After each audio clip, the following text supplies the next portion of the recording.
Several years ago I visited Paris, and as a tourist in Paris one goes to the Louvre, and when in the Louvre one sees the Mona Lisa, the most famous portrait in the world.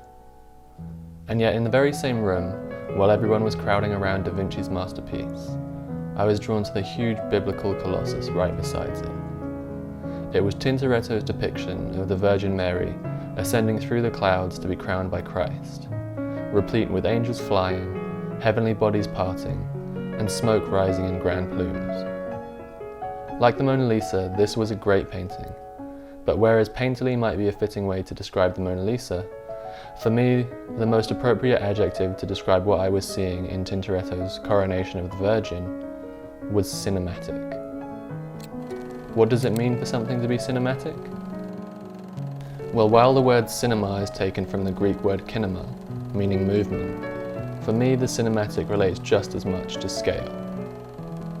The great film critic Mark Cousins noted that with projection, cinema was basically the first time that ordinary people could see humanity really big, outside of travelling to see the Sphinx or seeing statues in the nearest metropole.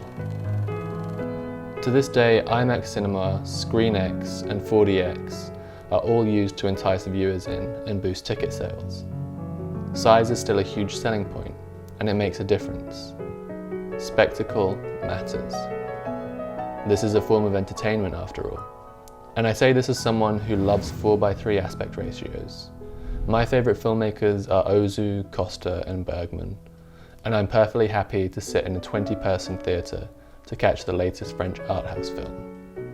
But even I have to admit, big screens are awesome. And in this age in which it feels like every week we discuss the demise of cinema, it was striking to be hit by such strong evidence of how the cinematic predates the cinema itself. And comforting to recognise that if the cinematic existed before cinema, it will exist after. It's not a notion that is tied to expenditure and box office and capital, although it of course impacts on each of these. It's a notion that exists deep within our very nature.